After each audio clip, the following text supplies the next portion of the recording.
Back in the 19th century, there was a saying, never ever enter the East End without a loaded gun, and never ever go there alone. Back in the late 70s, they might as well have been saying that about our gigs. Forget all you've read, forget all the lies you've heard. This is the true story of the Cockney Rejects and the place that gave birth to them. This is East End Babylon. Where the hell is Babylon? I just wanna know. Heard so much about the place, now I wanna go.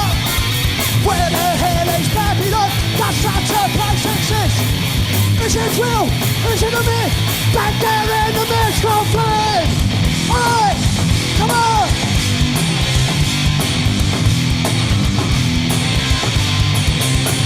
Where the hell is Babylon? I gotta know today. But before I leave the house, I gotta know the way. Where the hell is Babylon? Heard it's lots of fun. Can I get there on me bike? Straight up the M1. Alright, come on. Alright, come on, come on, come on. Where the hell is Babylon?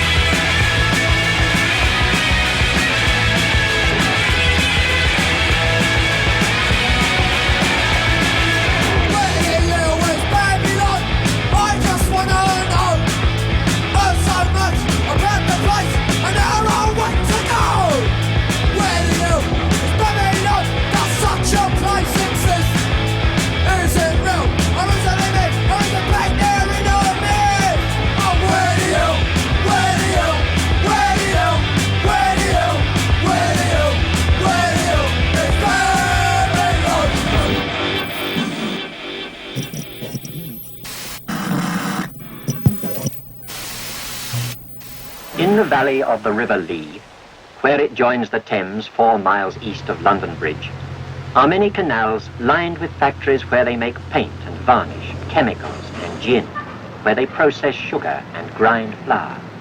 And close by are London's largest docks.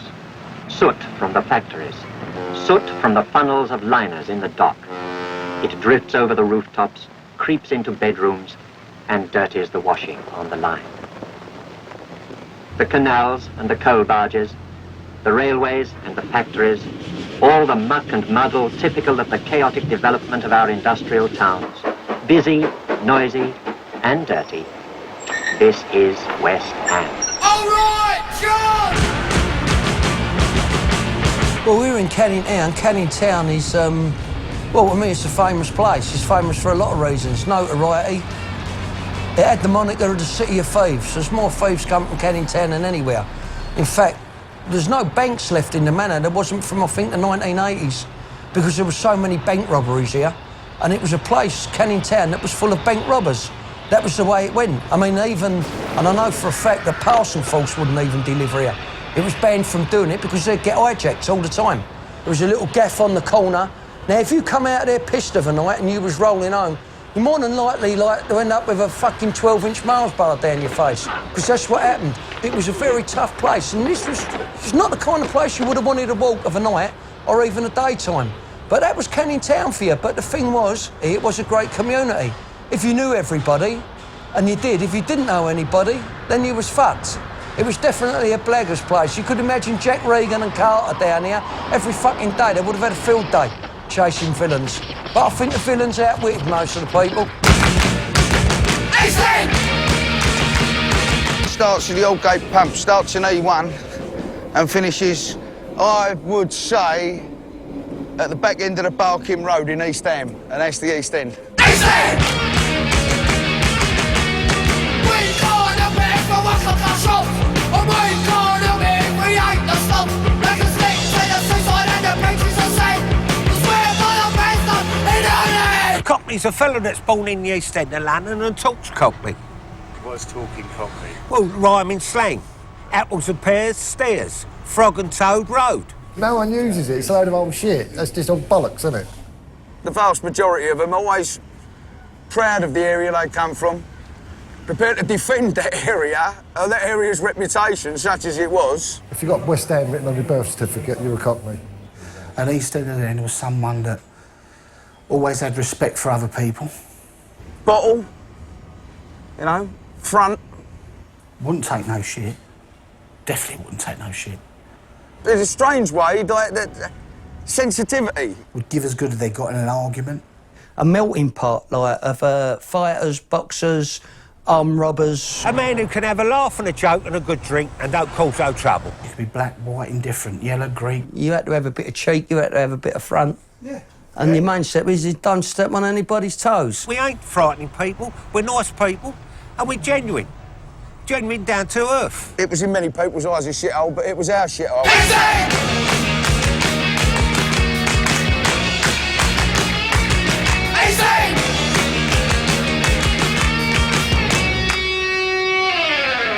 Thanks, John.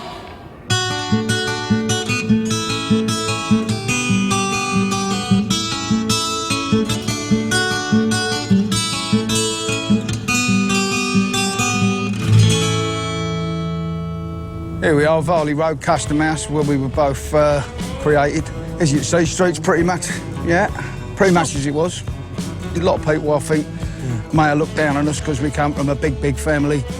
I wouldn't say it was really pleasant. There was a lot of rows, a lot of the usual shit, and this is the place. This is how it was, you know, how it is, and the old woman's still knocking about here. I'm Jean Geggers, mum of the Rejects. Was born in West Ham, backing on to West Ham tube station. Lived there, close by, until war broke out. First of all, you could think there wasn't a war on, and then the bombing started. The house I originally was in Canning Town, and the whole street, that was hit by a landmine. And there was a school over there, Holsville School, where loads of children were killed. On that first Saturday, they practically obliterated from the Silvertown Way to Silvertown. As a matter of fact, the whole of the tidal basin, Custom House, right up to Silvertown was obliterated. I think the objective was just to bomb the tits out of the docks. That was it, you know, strangle us, stop our supplies. I suppose that was more integral to them than even, like, you know, U-boated the Atlantic convoys. Kill London, you kill Britain. Kill Britain, you crush resistance. It's over. They win. And it was basically these people that stood up to be counted. And they are responsible for turning the tide. I do really believe that. We wrote a song about it called The Power and the Glory. Well, it's about people going to war. For the bombs that flew in World War II from the Albert Docks to Bow, we could never show our fear, the world could never know. The bombs that flew, World War II, the Albert Docks to Bow. We could never show our fear, the world would never know. Oh, through the years, shouts of tears, many tears were cried. And the one who cares, off his ass, cast the ones that lie. And the bad man said it off his clothes and said, look, we won the war. And the tears we shed over our dead made us hate them all the more. Power and the glory, power and the pride, the only pride that we have left for our boys who died. Loads of children were evacuated, and you could see them on the stations with all their little boxes with gas masks and everything in, you know. But we went to Yorkshire with my mum and dad. And when we got there, we sat on the station with our luggage and we didn't even have anywhere to go. We were there about 4 years. We came back and we went to a relative who lived across the road to where I live now. And there was already 3 families in there and we were sleeping on the floor. And then we got the doodle bugs. That was the first experience I'd had in this house. Nothing, I heard nothing. You didn't get a lot of warning, you heard them. We had a shelter in the garden, so you'd run up there and get in. We just heard something going over and it stopped, and then an explosion.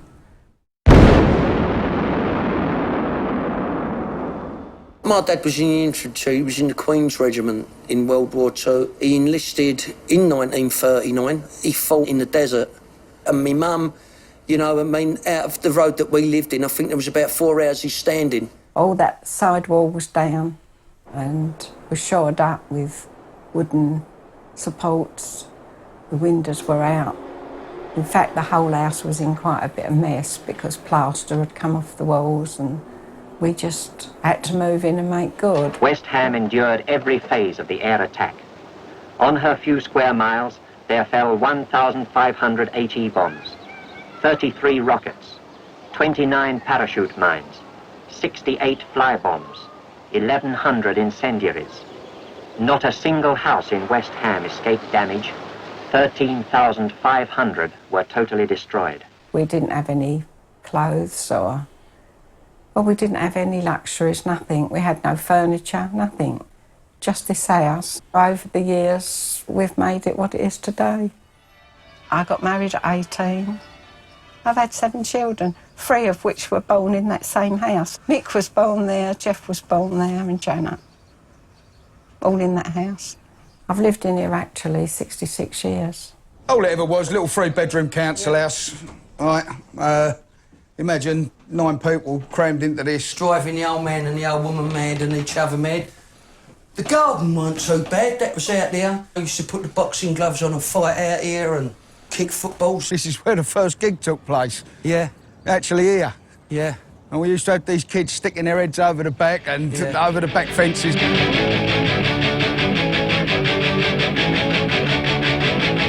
Then we had the Shed here. There's thousands of venues called the Shed, but this was the original. When we heard it was the end for Chelsea, that's when I took a dislike for it, you know what I mean? I found it out at an early age. So we battered the shit out of it, just like we used to do in their end. And this is where it started. This was it, yeah, it was drum kit there, you know, or buckets, whatever. What's the lyric to Join the Rejects? I want to do a gig in my back garden. In my back garden, and I want to wreck a lot before the press gets in, because they think I'm overthrown. They're gonna have me back. Join the Rejects and get yourself killed. Join the Rejects and get yourself killed. That was. And we really thought that that's how punk had started, Yeah, but it started, it was nothing you know, of the sort. Yeah, it was nothing So of I the sort, suppose we yeah. invented punk. Yeah, we invented it, yeah. I remember living one entire winter in that. Yeah. Oh, do they? Join the Rejects and get yourself killed. Join the Rejects and get yourself killed. Join the Rejects and get yourself killed. If you come into this one, the Room of Dreams, we call it. You got the Theatre of Dreams. This is the Room of Dreams. This is where 4 of us shelled up in here. My older brother Stevie, my younger brother Trevor and me and Mick. So this was it. Yeah, I was fucking born in this bedroom. Born in here.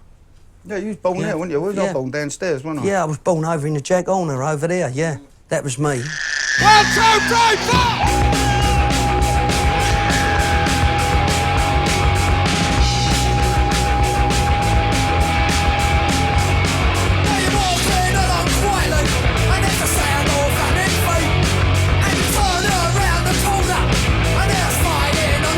There was always a fight in Farley Road. It's what you call a very snidey street. I first got my nose broke here when I was 7 years old. Jeff had a disagreement with another boy. I'll give him a slap. His old man called my old man out over the fence. They started fighting out there in the gateway. And I was on that step there, I remember I was 7 years old, and he got up in his rage, come to me and he just went to me, crack, done me right in the hooter. Like, claret everywhere, bosh, really, really, so I fell back in there then. But that was the trade down this place. There was always one neighbour fighting one neighbour. It always seemed to be the same. And goading their sons on, right? There was a big crowd. You wouldn't think it, because it don't look like the fucking Bronx or anything, but it was just the way that it was round here.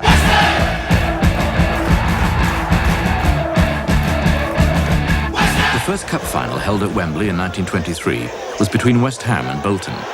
Thousands of fans climbed walls and broke down barriers to get into the stadium.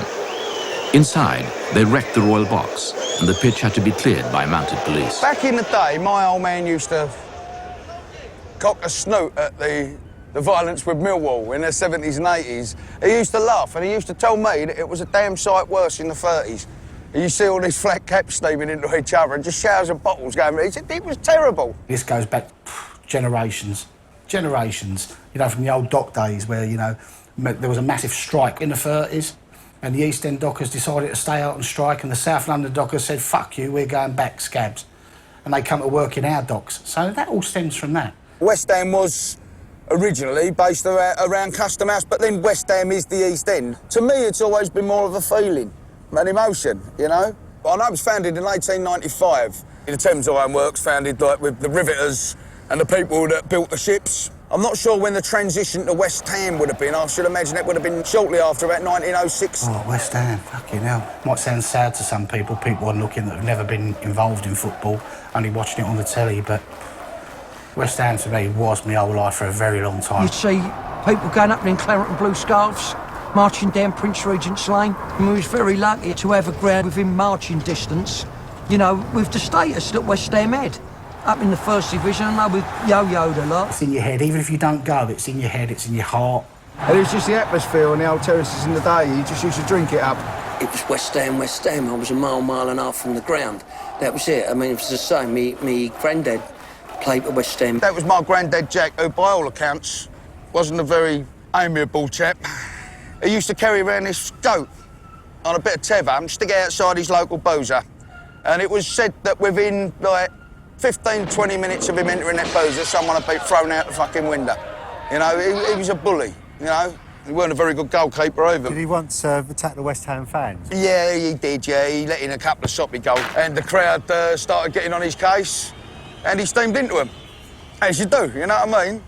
So, I guess that bit got passed on. You see, the trouble with me is I don't know how to run. I was made in the East End. I'm a docker's son. His father died, and a son could take over what they called their ticket in the dock. It used to go from father to son. So he went into the dock. He was what the Yanks would call a longshoreman, just a docker, you know? Packer, freighter.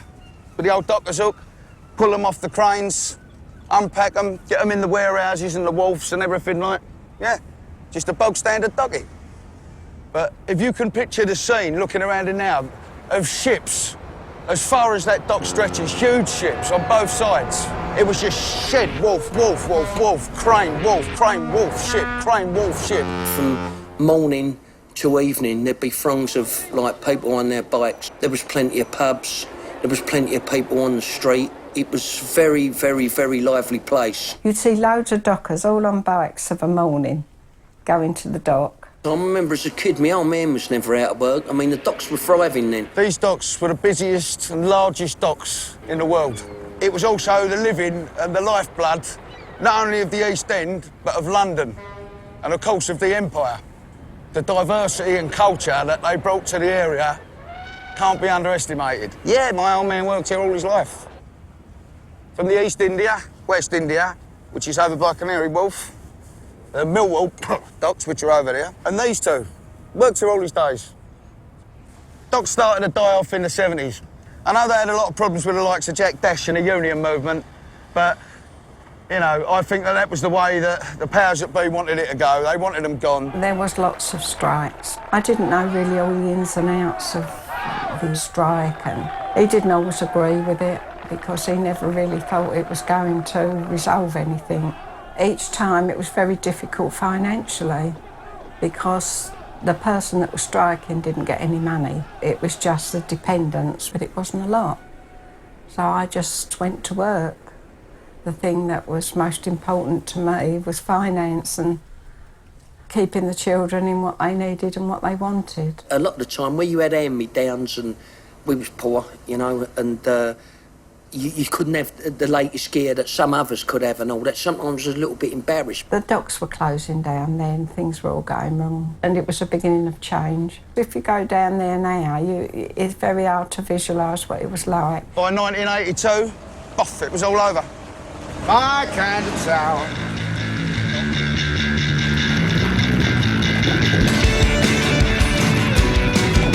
The union's on their back.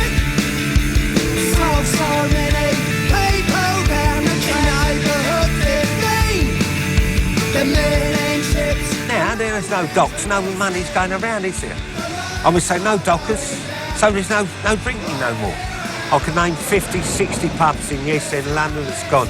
Over 20 years, I suppose. I I do get emotional, I'll tell you that now. I was on the train as it comes out of Bow Road, Bromley by Bow, West Ham Plaza, where I got out to go, and it comes out to all the flats. It's like, I don't know who's to blame, but successive governments have ripped the heart and soul out of the East End now. You had no say in how they lived your life.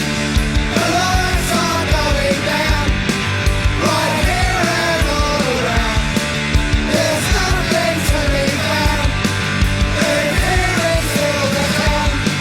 There's nothing left at all. The community spirit's gone. You don't know anything about people anymore. You can walk through streets in Custom House. Nobody knows you. Losing our identity, aren't we? I don't know one person a lot. I've lived here, 60 years? I don't know. I couldn't name one person other than me old mate here, Thomas. How about your neighbours and all that? They all moved out? Yeah, all gone. Yeah. Yeah.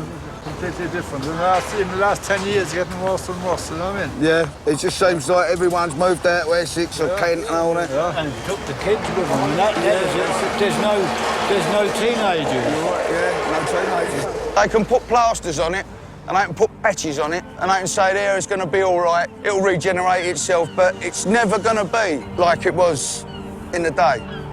And that was what gave this place its soul.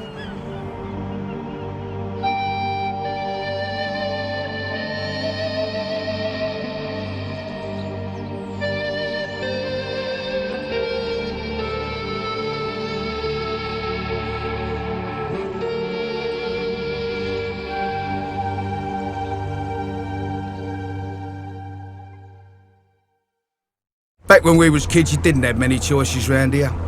You either ended up in the docks, or you ended up working at Tate and Lyle's, scraping sugar out your fillings for the rest of your days. Either that, or you slipped away into a life of skullduggery and thievery. But for most, there was only 3 real ways out of this place. That was football, boxing, and rock and roll.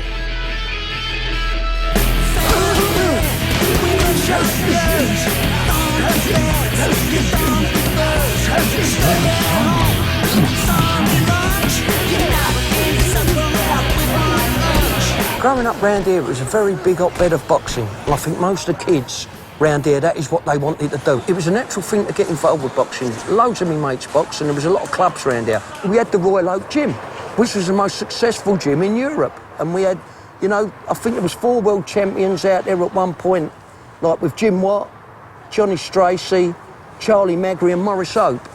Now we come to the Peacock Gym. This is probably the biggest gym, most famous gym in the UK. It started in a school in Drew Road in Silvertown in 1978. And Martin and Tony Bowers, they hired out, it was a classroom at the top, and they got a ring erected in there. Because all boys, they like a bit of rough and tumble, and that's what they need. From running wild on the street, you had great respect for your trainers. A lot of kids now are getting in trouble. It ain't like just the fisticuffs anymore. They're trying to kill each other. And I think that none of them have got discipline in them. Now, if you go in schools now, I do a lot of work in schools, help kids out in schools. The teachers can't shout at them in the wrong way. Now, if they can't do that, they're going to put discipline in the kids. I think boxing years ago was, you know, you go in the gym and you talk when you're training, mate. You go sit down over there and shut up. And you ain't to come to the gym for a few weeks. That's all I was taught, and you sort of learn from the old school trainers. Boxing and out to run in the family. I mean, Mick got involved in the boxing. He was a little bit older than me, but he loved it too. But then Mick started when he was about 13, 14, the right age. I started when I was 9. Jeff was very good boxer. And he boxed out of Barking.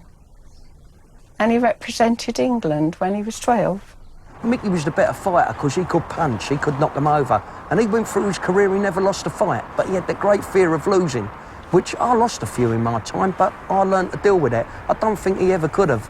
But it was like the thing I remember Mick, he used to come and watch me and he used to fucking scream so mad when I was fighting. At one point, I was fighting in the schoolboys semi-final. It was a right tight fight. One more. They had to get him and take him out and put his head under a fucking tap. They thought, oh, whatever, was going on, and going Garrity. He would almost be fighting mentally when he was in the ring. But when Mick went in the ring, Jeff didn't respond like he did. I was up for it, but I was always a lot more assured because I know that he'd get him in the end. Me, I couldn't fall over the line a lot of the time.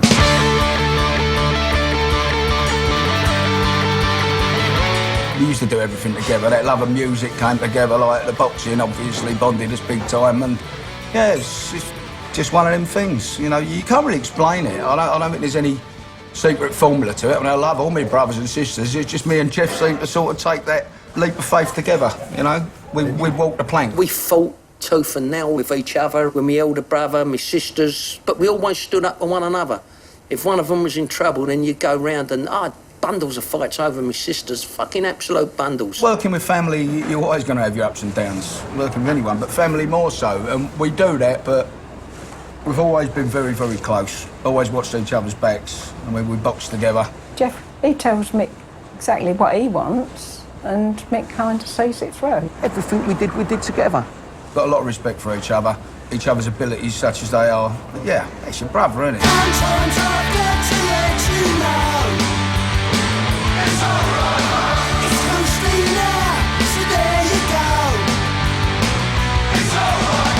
Things took off. Being in a band, it started to happen. I was still boxing. I was bunking training to go to rehearsal studios and recording studios, and the dedication wasn't there. But when I thought the band was going to kick in, you couldn't have meshed the two, so I thought, well, I've done my boxing bit. Now I want to go and be in a band. I've got to check this out. Leave that chapter behind. Go and find out what's over the horizon. When I'm going onto the stage, it reminds me of a kid when you're warming up in the dressing room and you think, I'm getting up them steps. To me, it's different because you ain't getting punched in the mouth. But when you're getting up them steps and you think, this is it, this is showtime, this is where I've got to go. And I look at people that got the gimmicks. I say, Steve Tyler does his fucking somersaults. You know what I mean? Dave Lee Roth used to kick his fucking legs in the air and all that. And Jimi Hendrix, I mean, he'd like fire up a fucking guitar. All I've got is my six-punch combination. That's me, because that's what I feel. I can roll them off, and no fucker's going to nick that. That's mine.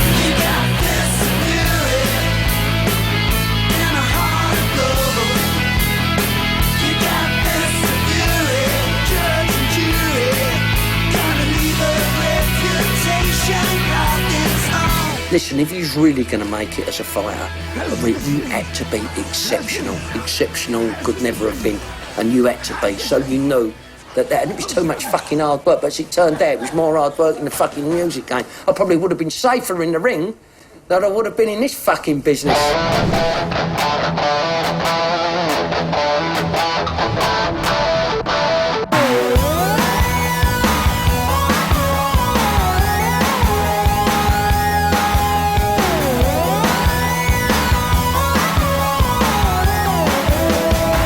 I remember being, like, obviously in your bedroom as a kid, like, music meant ever so much. It really did. We was brought up on a strict diet of Top of the Pops on a Thursday night. I see all these, like, you know, different artists, these people, you know what I mean? They was from a different planet, you know? Obviously you had Bowie with the Ziggy Stardust thing. You had Mark Bolan, Roxy Music, which was very different, you know? David Coverdale kept going on about his heart being broken. I didn't know what it was fucking like as a kid to have my heart broken, except when West Ham got beat. And that was every fucking week. I was getting my heart broken. I remember, I think it was that Steve Priest game, we haven't got a clue what to do with a big star on his arm. My man going, look at that fucking puff. Like, I think, no, Daddy's cool, you know, that's okay. But that's how the older generation, that's what they thought of them. I mean, I can remember seeing Peter Gabriel on some television programme doing I Know What I Like in Your Wardrobe, and he, like, dressed up like a big fucking flower. At the time now, I'd think, what a dickhead, you know, but at the time, it was fantastic, and rock and roll had that bit of theatre. And I thought that is what brought you out the doldrums from where you were and your shit-drab life, and you thought to aspire to be like they are. I know Mick, like, had chawed a couple of guitars or whatever, saved up his fucking 2p a week pocket money, and 100 years later he got a guitar. But he got a guitar and he was learning himself, like, you know, to play things and that. I wanted to be in a band, but I had fucking as much talent as that fucking chair over there. I had nothing, you know. All I had was to drag onto Mick's coattails. But when the punk thing come along, I think hearing the Pistols and all that, it was a great charge, and you thought, fuck me, anyone can be in a band now. So that's what you wanted to do. So I formed on a band called The Postman. It was absolutely atrocious. And we'd play buckets, fucking, you know, spoons, and try to blag a 170 keyboard in there. But that was to no avail. And they all had very weird names, really weird. And they came on there, and it was a load of old rubbish what they were doing. It was, you couldn't listen. Well, I couldn't. Guitar solo!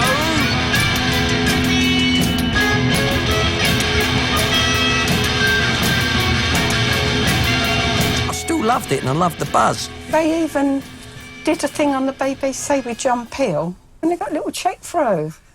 Well, I mean, there's your incentive to get going for real. Mick was, you know, playing with a couple of different people.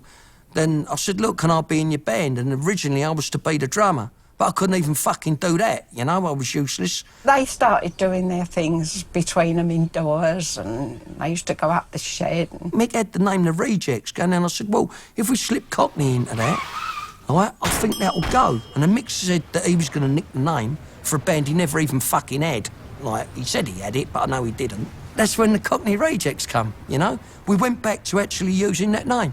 I used to take them to a place in East Ham and they used to do all Marks and Spencer's Rejects clothes. And I used to take them down there. I mean, he might have disregarded that, but it was my theory. But they used to say, oh, you're going up that shop, but it had Marks and Spencer's on it. And they might have been Reject, but they was a lot cheaper than going in Marks and Spencer's. And I used to go up there and they used to say, oh, you're always up that Reject shop. But I was being mum and getting more, as much as I could for the money I had. And I wanted them to look nice, so that's what I did. And I often think to myself, is that why they called them the Rejects? She claims she made that up. Marks and Spencer's Rejects clothes. Really? Well, there you go. This myth goes on. I don't remember that, but, you know, I'm willing to sue her. Mick may have a different version of why they called themselves the Rejects. He might tell me off. And he said, I'll be the guitarist if you yelp.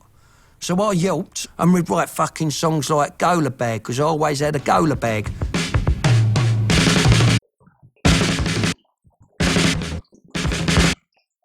Mick got his blagging coat on.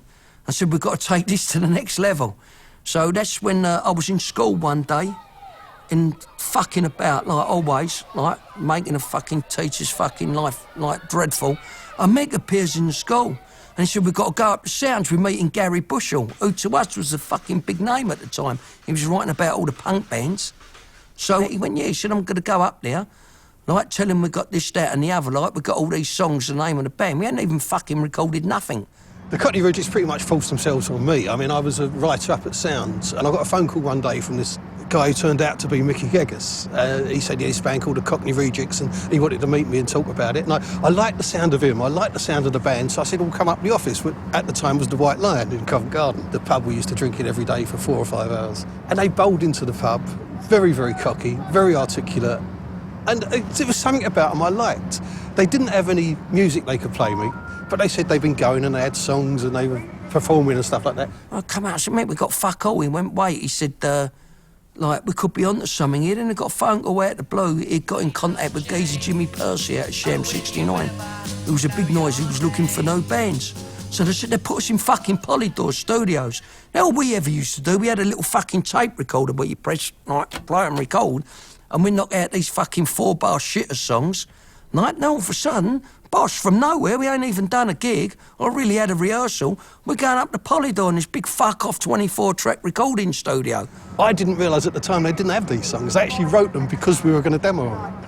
And so they went away and wrote Flares and Slippers and I Want to Be a Star and Police Car and all those songs. And turned up, they didn't even have a drummer at the time. We got in there, there was an hippie geezer called Peter Wilson, who was Percy's engineer, and he ended up producing the jam and all that stuff.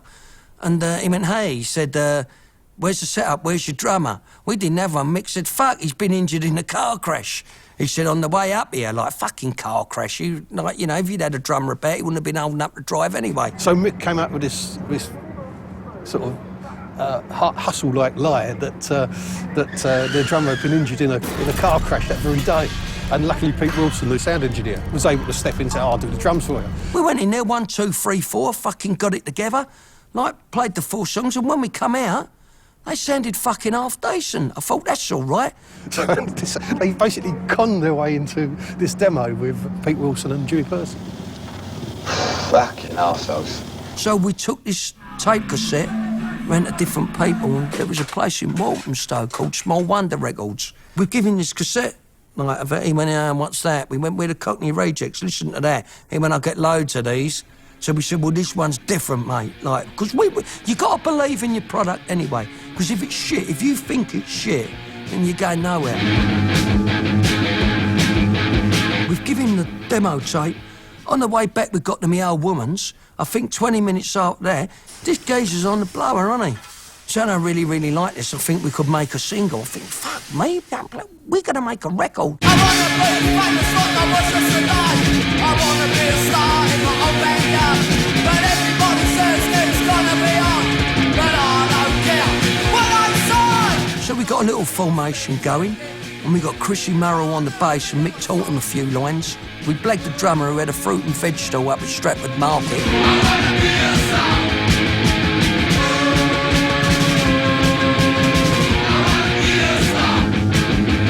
Before you knew it, he had to sort of make a 3-track EP, go into some studio in Islington, and you'd be making your first record. I think it was about a week before my 15th birthday.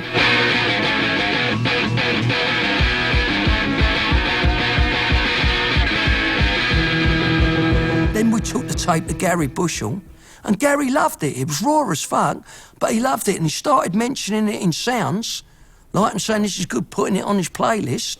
And before you knew it, like, we was on the road, we were starting to get interested in the band, you know?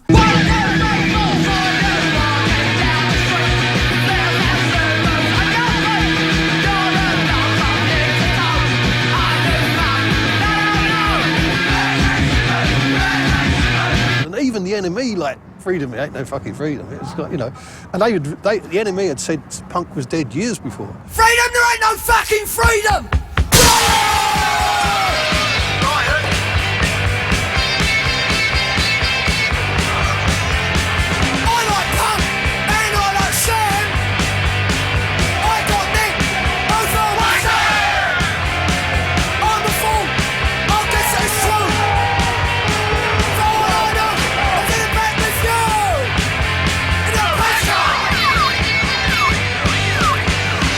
When the record was actually played, that's what caught a lot of people, you know?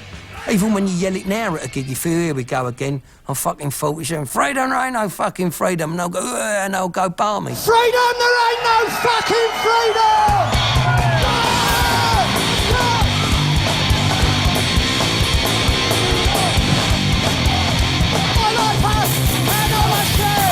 We needed something more permanent. It was all right, brother-in-law coming and going, friends on drums, this, that and the other. I used to drink in the Army and Navy in New Barn Street, and I knew a fella called Vince Reardon from India. I knew he'd worked for Sham 69. I was working as a roadie for Sham 69, and this young whippersnapper from Custom House come up to me and asked me if I could play a bass. And I said, yeah. And the next day I had a bass and we was playing. That's how it all started.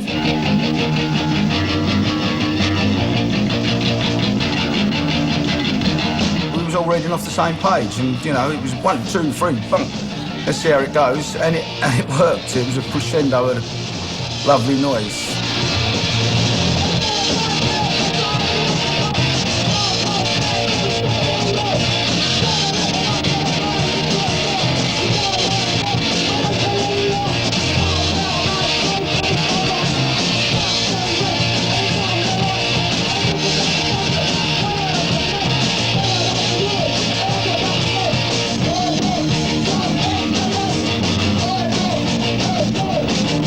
Then after that, I couldn't believe it, we had a record coming out, so we was well and truly on our way. All we had to do then was find a fucking gig, because we hadn't played no gigs. Obviously the Bridge House was the gig venue. I know they had band Sham 69 and a lot of punk bands, The Damned and all that, have played there. The Bridge House was the venue in East London. That's where a lot of the new bands were playing. They had the R&B bands, pub rock bands and bands like that, but that became the gateway to London for a lot of the two-tone bands, new mod bands that were about.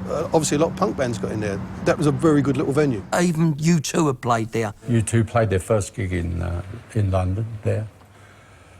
And a sensational band, pulled 18 people. We wanted to get there because we went down there. And obviously the Murphys were boxing boys as well, Glenn Murphy, Terry. I mean, they come from Custom House, I come from Canning Town. And always round West Ham Boxing Club I was in them days. Very few outsiders actually came down to the Bridge House in the day because of the reputation it had, and of course the East End having that reputation too. One night me and Darren met Glenn Matlock at the Marquee. He just left the Pistols And we was trying our hardest to get everybody to come to the Bridge House to play. Darren was chatting at one of them at the bar and he said, come and do a gig. And the bloke said, mate, you've got to be 6'6" with a baseball bat. He said, I get nowhere near. When they did come down, eventually they loved it, you know, and word spread from there. And that's when the Bridge House became the mecca of the punk revival, where it actually moved from the West End, from places like the Vortex and, you know, and all the rest of it, and it relocated in Canning Town. So we went down and see Terry, said with the Cockney Rejects, blah, blah, blah, blah, blah, could we have a gig? You could have fucking swung a cow around in the place. It was fucking empty, you know? But it was great. We got up there, we done our first half-hour set to a few people. Fuck me, it was like, at the time, winning the polls.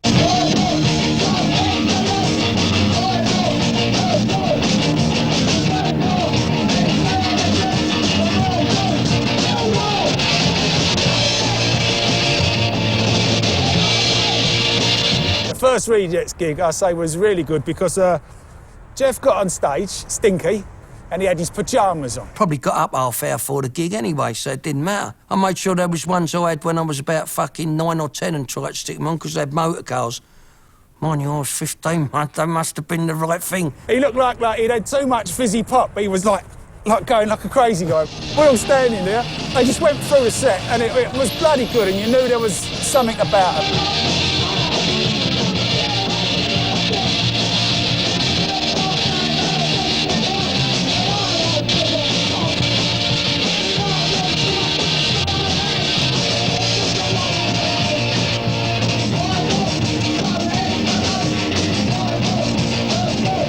And in 1979-80, the place to be was the Bridge House when the Rejects played. It was fucking wild.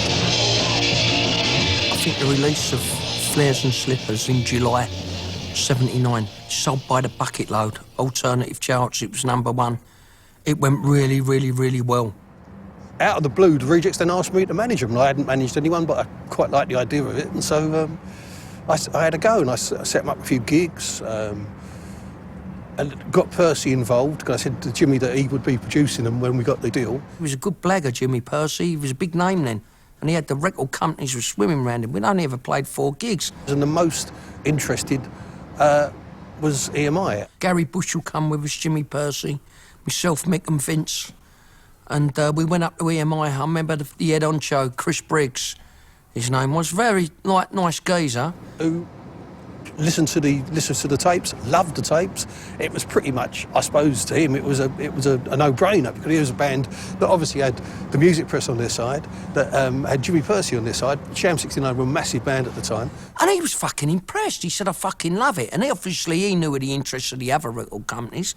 So we started talking figures with Percy and Bushell, and Percy was a fucking great salesman. He's going, I want this, I want a fucking fan, I want a fucking 4-album deal. This and that. And while he was down there, he actually nodded and agreed to everything. He said, we want to sign the band on a 4-album deal. I said, and then I had the figure 25 grand. Now, it may not sound fuck all nowadays, but in 1979, that was a fortune. That was pretty good for them, for a band who'd, at the time, had played less gigs than the Sex Pistols had before they got signed. You and Vince were on a bus. Yeah. I just signed for EMI. Yeah, that's right. And you jumped, you made the bus stop. Yeah. You jumped off, you went, H, you can give your job up now. I said, what do you mean? He said, we've signed to EMI.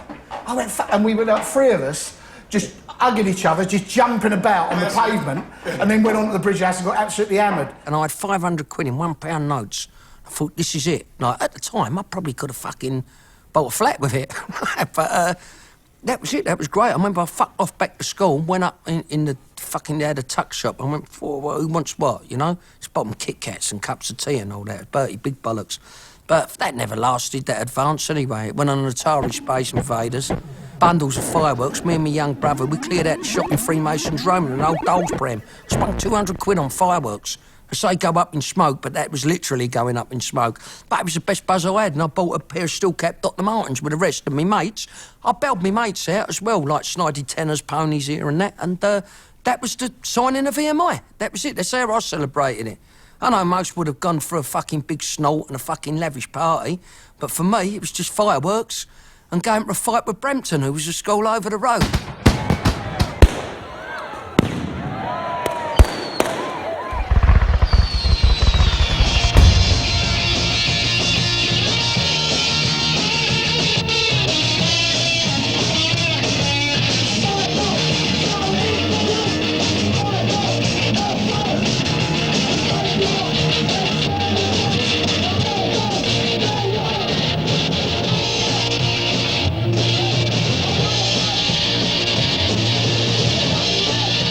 downside of it was that Gary Bush, who obviously was writing for Sounds, he said, look, that's my career. He said, I've took you as far as I can.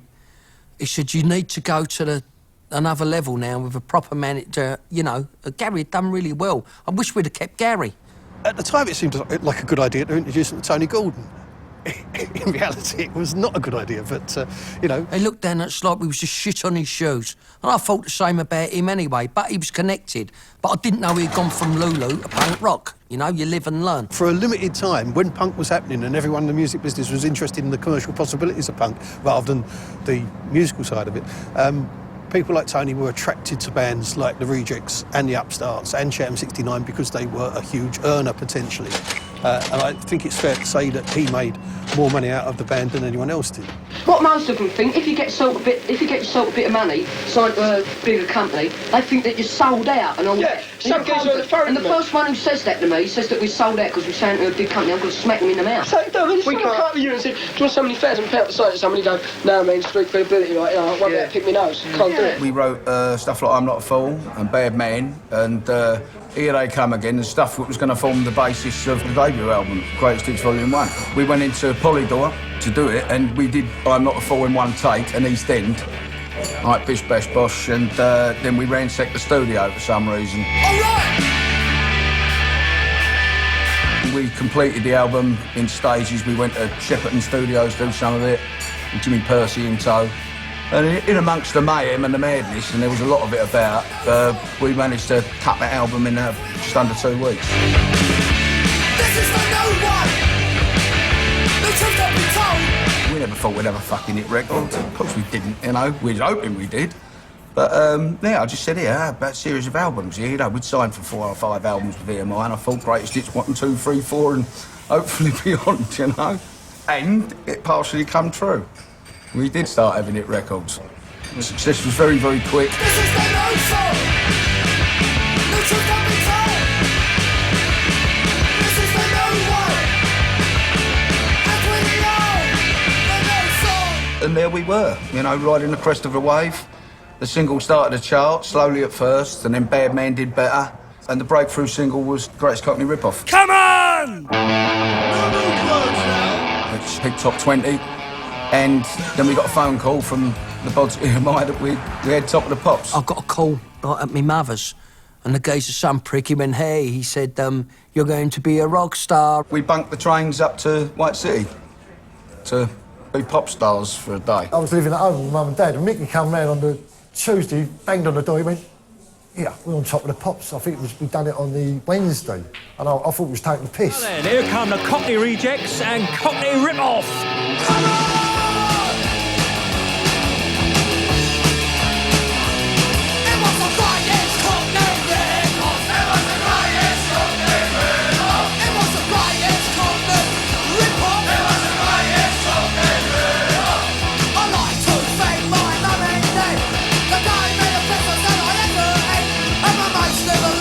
When I was at school, I had the last laugh.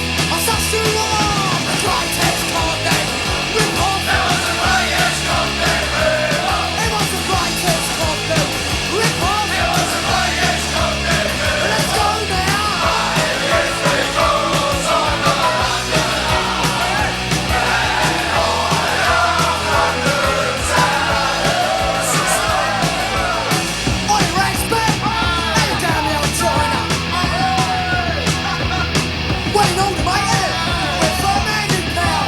One of our roadies, I think he stuck on Steve Wright. All he wanted to do was stand next to him while he introduced us, and then he got pushed out of the way, so our roadie chinned Steve Wright.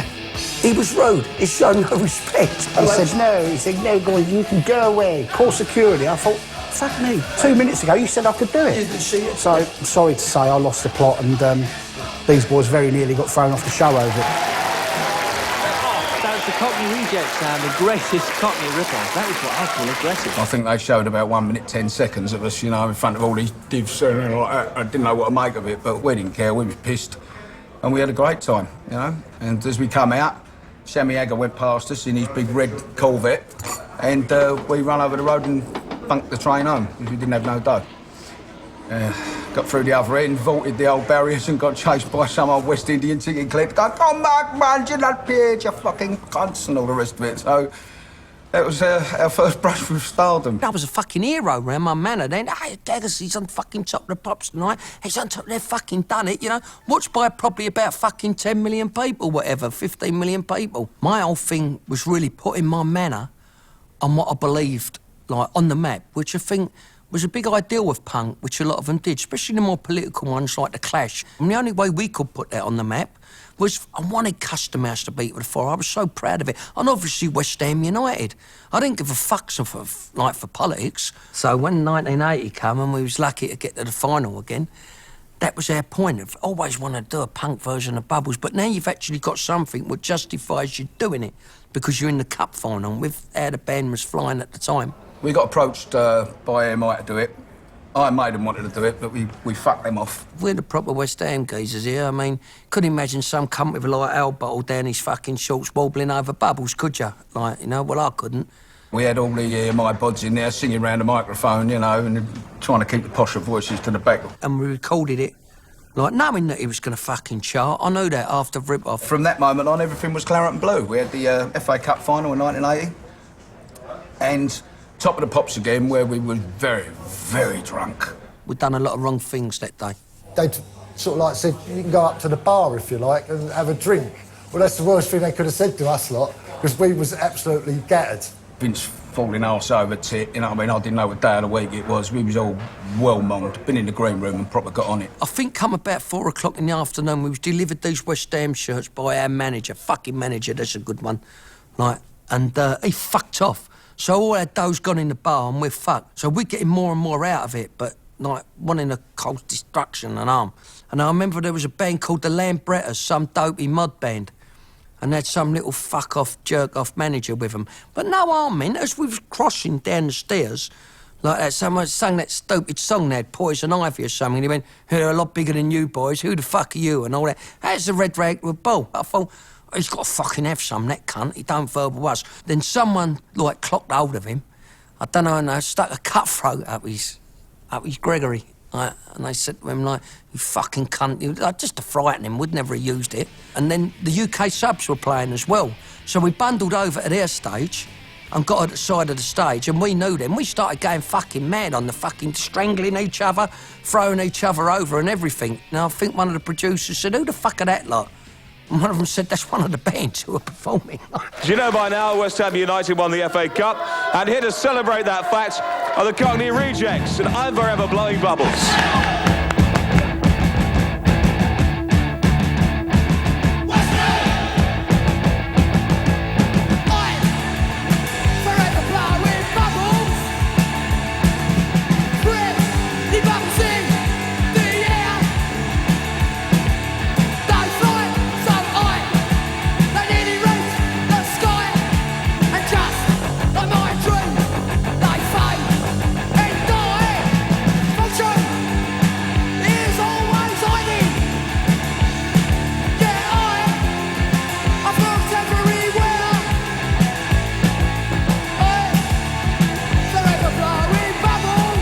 They kept going, stop.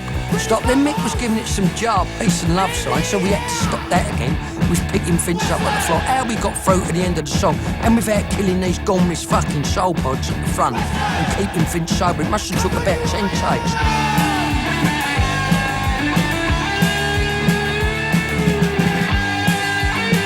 A few rows with a couple of bands on there.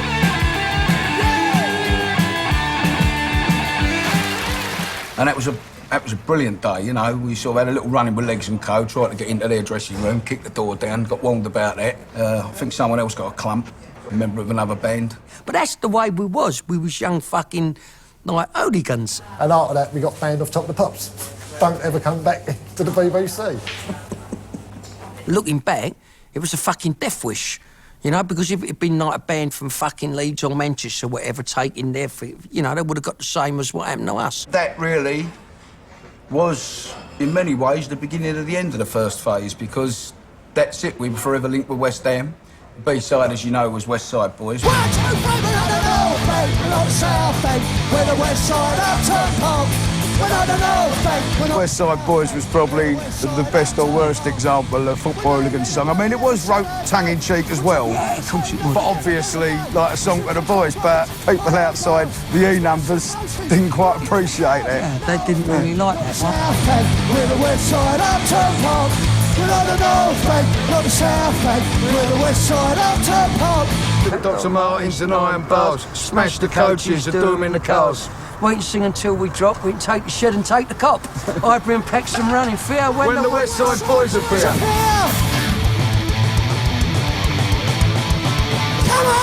West Ham was a very peculiar mob. It was made up of all little firms. All little firms. We had a lot of rivalry. You had Canning Town, you had your Custom House, you had the Mile End Boys, Joe Williams and all them. You know, it was a proper fucking heavy-duty fellas.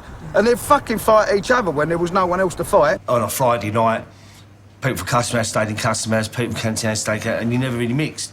If you did mix, you ended up kicking off. Saturday morning, wake up, brush yourself down, and you'll go football and fight the enemies. The back, you used to get the away supporters coaches down Central Park Road. That's where they'd, like, you know what I mean, Stoke City or anyone would be there. I mean, you're 10 and 11, go round there armed with a fucking handful of stones, you know what I mean, and bricks, and let's fucking do their windows. Smash the cunt out of their windows, spend the afternoon getting chased by the old Bill round the back. It was fucking great, what day out.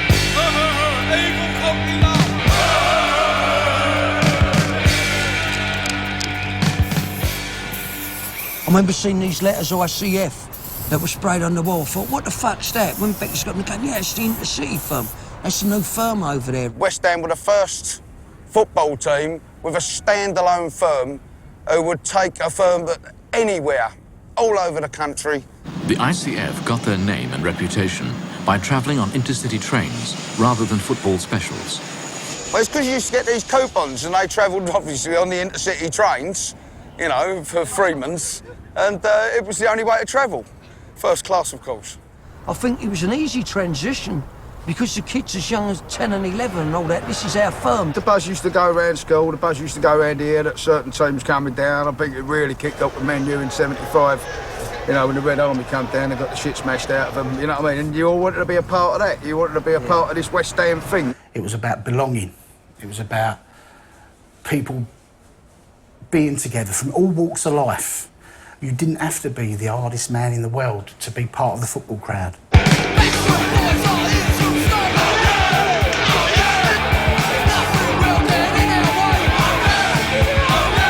Being on the outside, you had to get on the inside.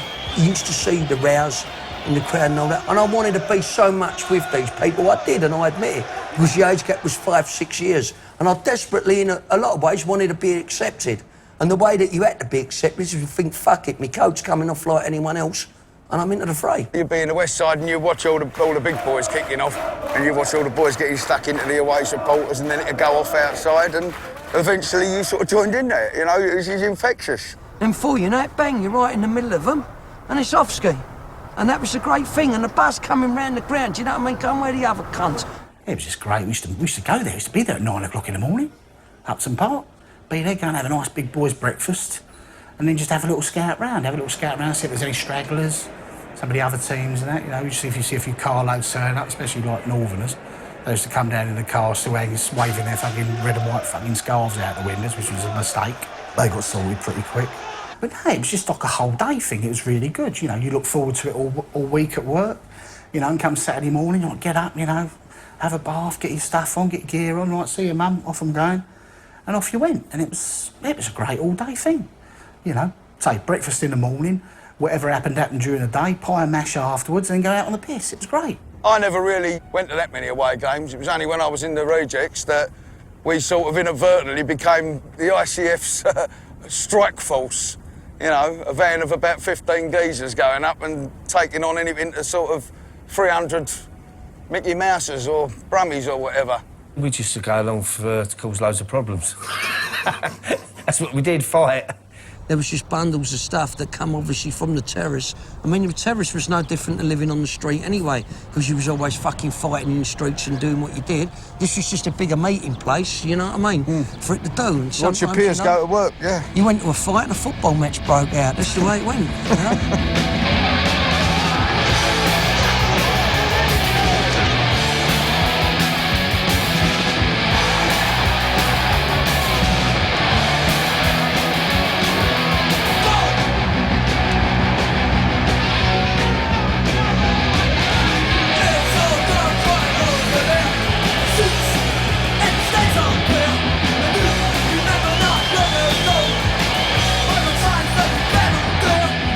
around on the terraces that West Ham supporters had their own band. It wasn't like Sham or anything like that. It was all sort of fringe, and it was all from sort of out in Surrey and places like that. We was the real deal. He was West Ham supporters, very heavily involved in it. And we was all in the band, and everyone was going around the terrace saying, we got our own band, it's up the bridge tonight. Once all the boys got into going gigs through Sham, next thing they were coming back talking about we got a band on our own. It's West Ham, and it really started the talk amongst the terraces, everyone going to gigs. The boys that we knew, all the ICF, and everyone started coming to the shows, and we was the same as our audience. We was all reading off the same page, we was all pals. Really, the only ever true West Ham band was, I would say, the Cockney Rejects, who actually flew the colours and were proper West Ham fans. Everyone knew someone from the band, and everyone had gigs, you know. It was just the whole way of life then was football, football, football. It wasn't just about Saturday. You lived it every day in a week. Height of the football era, when hooligans were hooligans and the hatred from north, south, east, west, everything was there. Yet you went and played with your colours on stage in 400, 500, 600, 700 people in enemy territory, and I've been with you, Sheffield, Nottingham, wherever we was, and it could have kicked off, and they could have smashed the fuck out of us.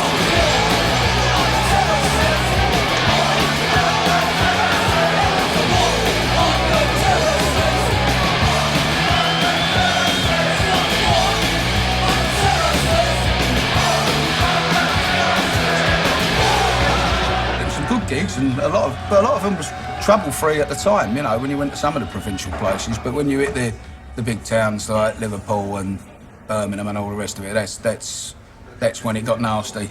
Well, there were two sides to seeing the Rejects. There was the Rejects on home ground at the Bridge House, which was always fantastic. Seeing the Rejects in other parts of London was a little more problematic because of their association with West Ham. Outside of London, we were marked men. And that was when the days of like, being a little hit crew in our van going away and fighting entire football crews from other major cities started. But at the time, we relished it. We didn't really care. There are two ways of being a football fan and a rocker. You can go out on stage, if you're Iron Maiden, and say, we're West Ham, you're Manchester, tonight we're going to party. Or you can go out on stage and say, we're West Ham, you're Manchester, who wants it? And that was the difference in attitude between the two bands. And on the back of the second Rejects album, it says it quite plainly for everyone to see. From Scotland down to Cornwall, we done a lot, we took them all. To thousands of testosterone-fueled males around the country, this was a red rag to a bull. And they saw it not as an invitation, but as a challenge. Get the Rejects out there and the opposition will come, and it got bad. It got very bad in the end. But there was always that feeling that you couldn't let the side down. You couldn't let the side down. They turned up wanting it, and we fucking gave it to them. Simple as that. Are you ready? Come on!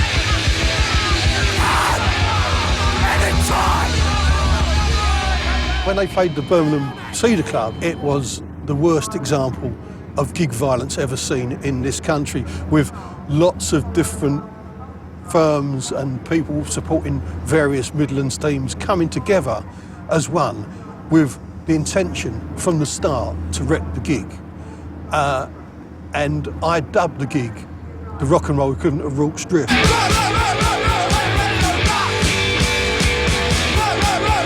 Discussing Birmingham.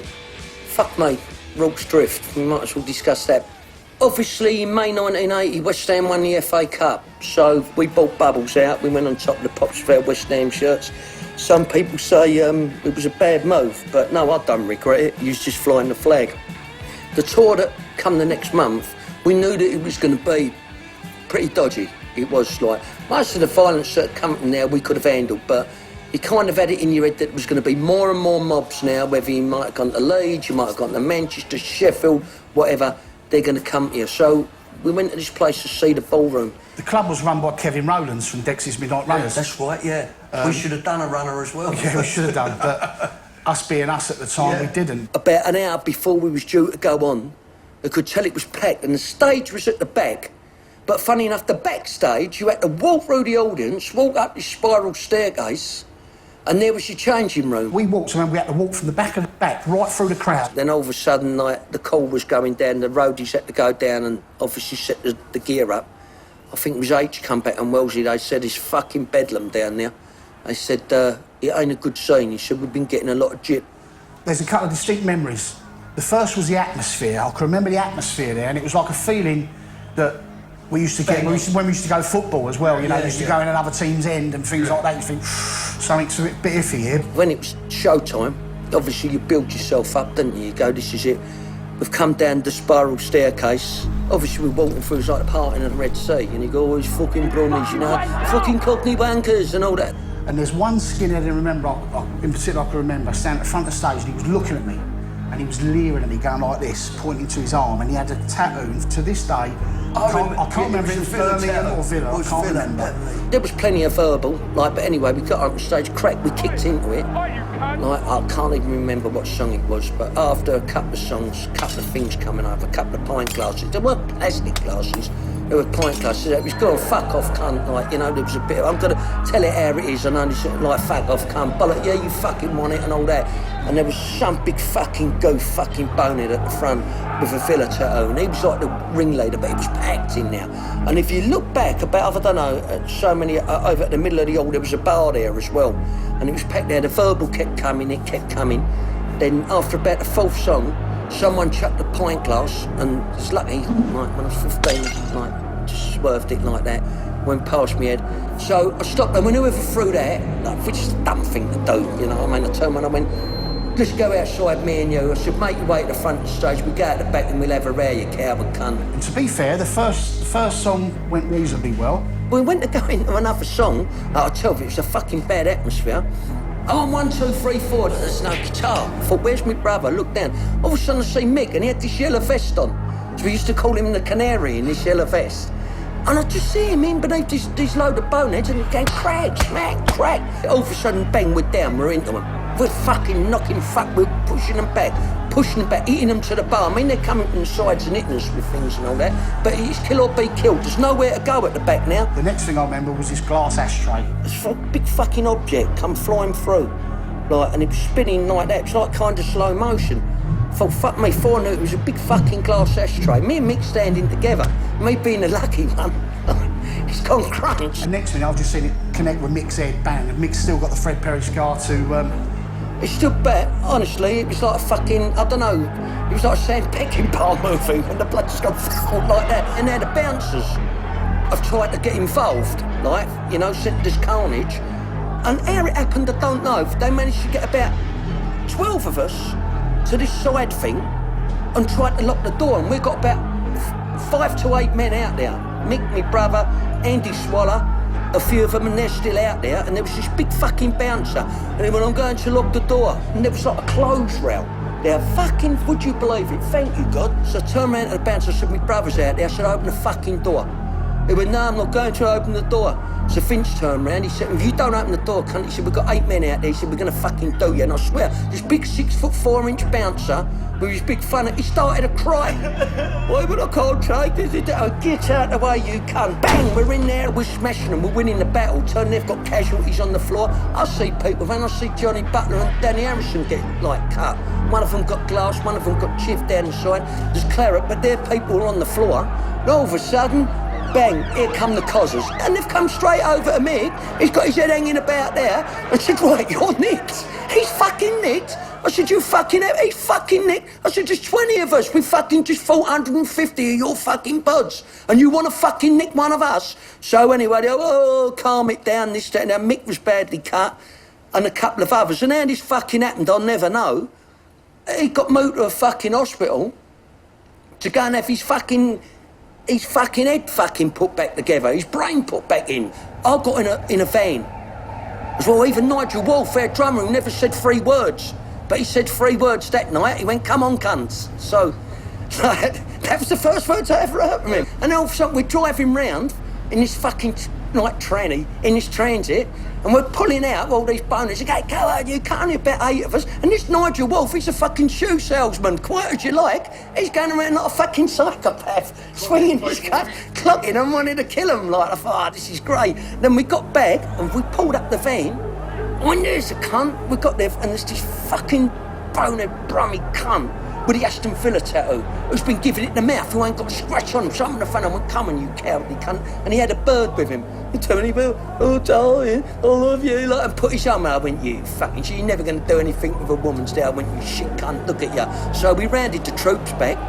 Like, obviously, like, for the old bill, put this and that. We got back to the hotel, and where's Mick? And he's at the fucking hospital. And I was on the 3rd floor.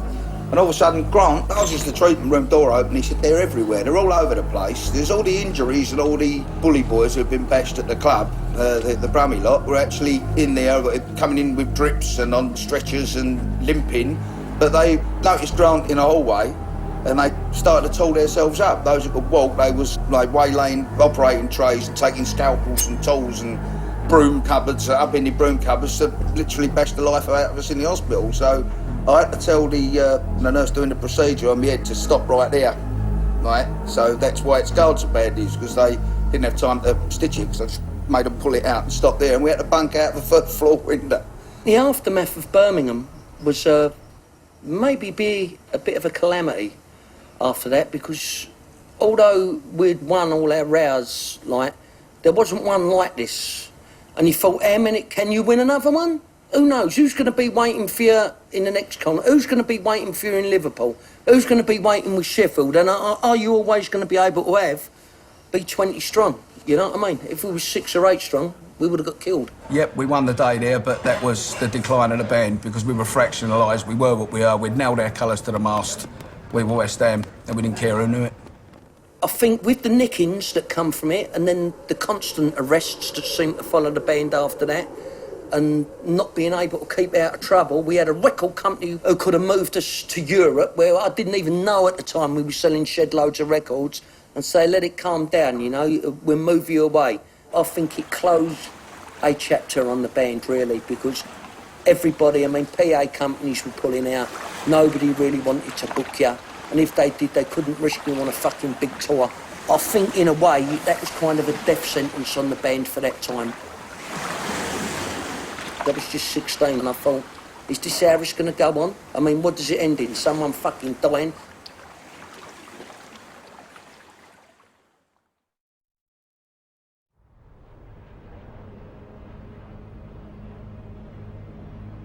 And then, as if things couldn't have gotten any worse, we had to deal with these mugs. As I was starting to get into the game, at the Sham 69 gigs, and then it spread to the upstarts, like, it was an handover effect. They was getting a lot of right-wing British movement people at gigs, absolutely fucking destroying it.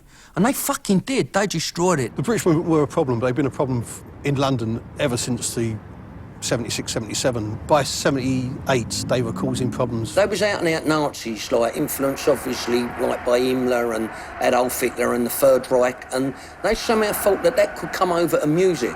Although they were small, they were a real problem for bands, especially any bands who dared to have political opinions opposite to theirs. Their way of dealing with people's intimidation. I think every single British movement member in Greater London turned up to the Rainbow, Sham's last stand, and there was only about 40 of them, but they managed to gather around them about another 160, so there were about 200 boneheads basically running about. I went to that gig by tube, and I came out the tube, the first thing I saw was a guy putting a glass into someone's face just to get their ticket to go in to cause trouble. They invaded the stage and were doing all their Ziegel nonsense, and Percy led the band off.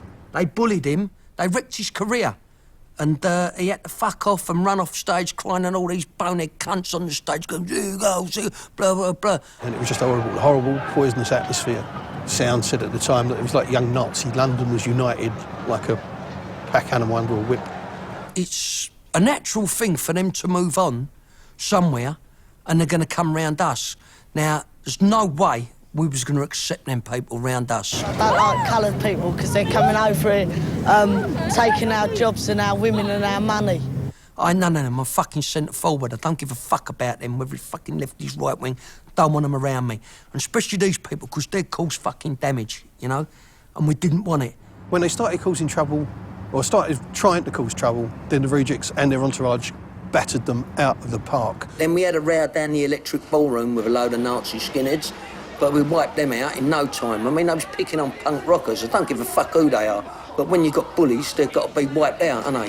Mick and the boys, they'd already played, And we were sitting upstairs in the balcony and we saw these people picking on punks, and they wouldn't have it at all. They went straight, there was only about 11, 12 of them, and they went down, it was like a pincer movement, went down 2 flights of stairs and just took on all of these boneheads and bashed them out the ballroom. If I want to talk with you, like you talk it over, if they want to have a ruck with you, you've got to have a ruck with them. Don't speak to me about the Rejects. No, I just don't like, they never get nowhere anyway, because the music, just all they do is sing about football and things like that. You think they're putting over a false image? Yeah, they are. Yeah. The East End and... They're just trying to act like shaming like things, you know what I mean? They're trying to be skinheads who've got long hair. No, they're trying to put on an image that they're tough and all that. You know what I mean? And they're nothing. I just thought we was easy targets, these people. They'd come to our shows and just think they could start on us for some reason because we was in a band. And they did get it. Normally a big Thunderbird bass, black Thunderbird bass first, wasn't it?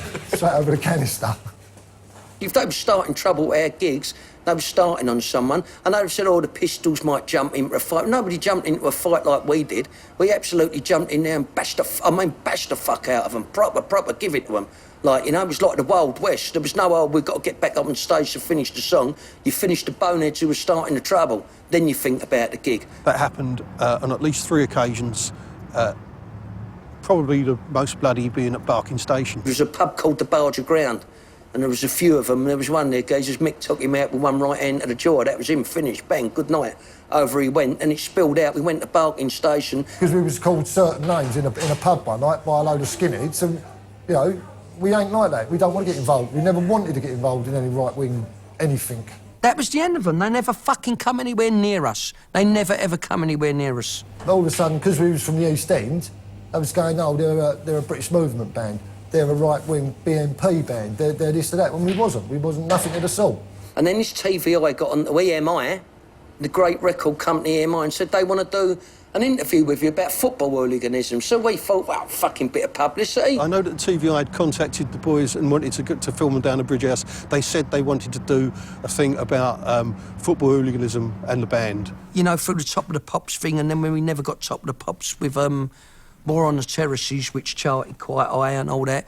It's just, fuck me, yeah, let's get back on the telly. It might boost us a bit and we talk about the football violence. So we invited about 30 heads down there. That's what they wanted, to make it look as if it was a gig. Go! When the boys got down there, all they wanted to talk about was the British movement. They had nothing at all to do with the Rejects and never did.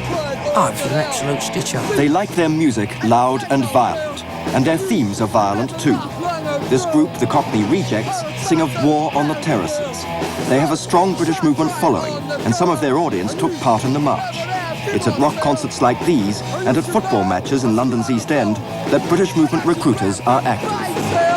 War on the terraces! We want war on the terraces! For the present, the British movement, particularly among the skinheads, is a minor cult. The fashion may not last long. Most of the skinheads, bored with the politics, will drop out. But the British movement hopes that some at least will remain committed.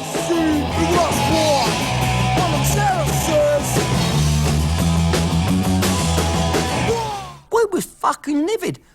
We went to our manager and went, you ain't gonna fucking suffer this. They've libelled us, the fuckers took our livelihood away, this good and all that. I phoned up Sounds and I phoned up so many people to say, you're wrong, why are you doing this?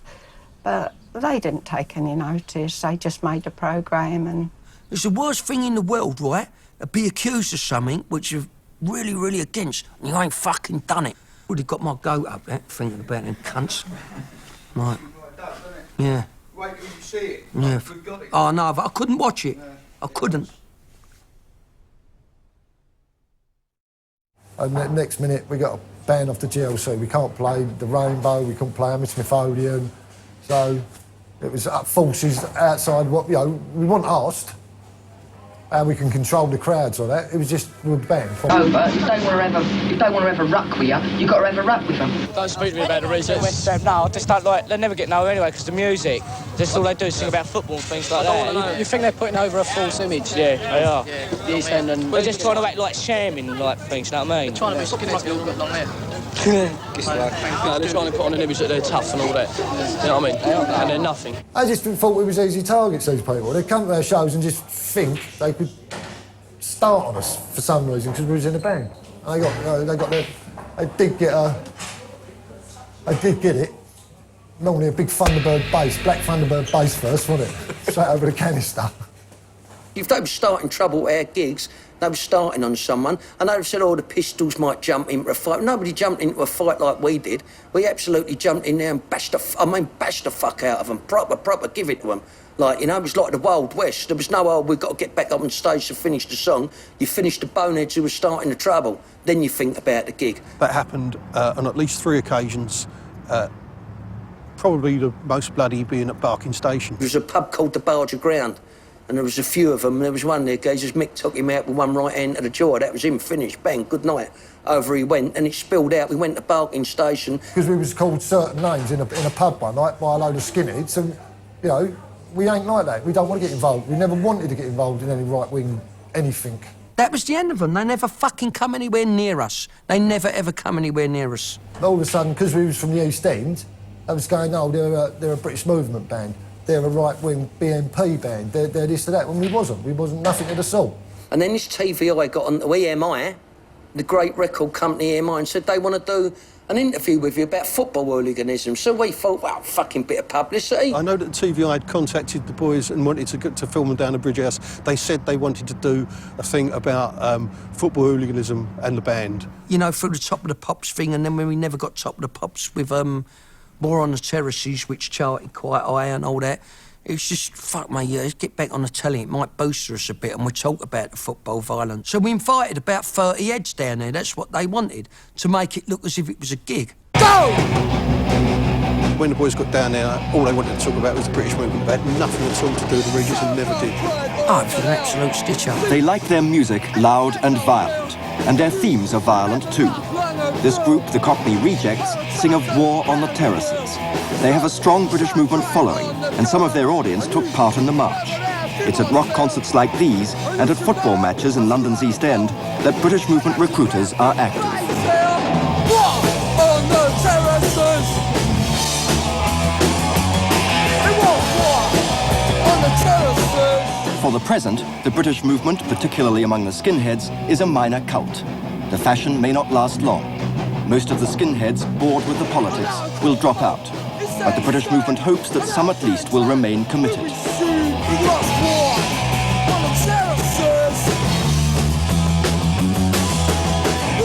We were fucking livid.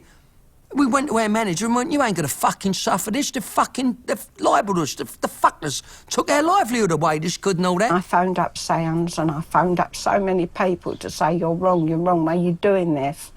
But they didn't take any notice. They just made a programme and... It's the worst thing in the world, right?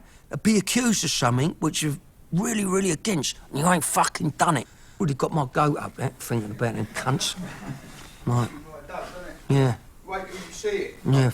Oh, no, I couldn't watch it. I couldn't.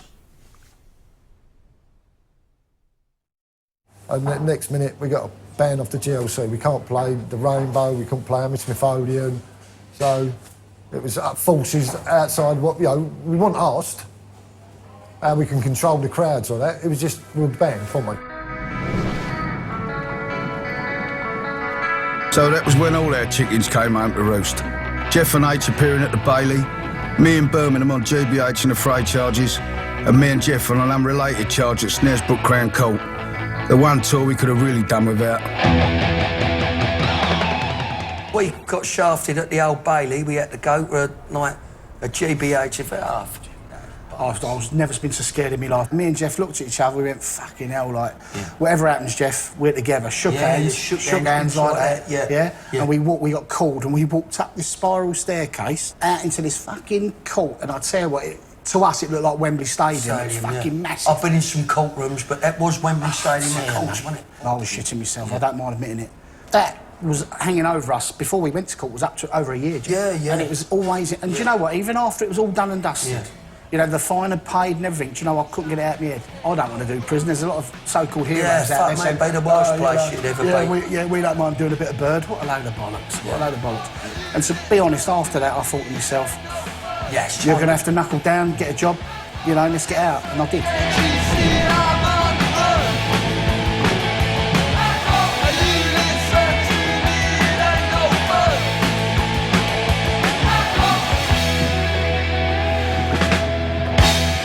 think with everything that happened, he made the choice as well to leave behind that and say, right, we're going to go into fucking being an heavy rock band now. This is the way it's got to go. It was our fucking living. And that's what we didn't want that taken away from us. Early doors, the Rejects always did played the Motorhead song, Motorhead.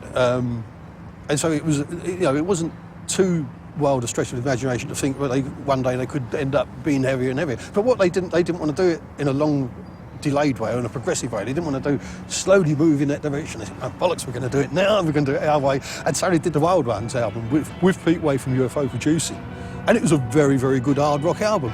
Unfortunately, for a fan, if you were into the punk side of it, it was too big a leap too soon.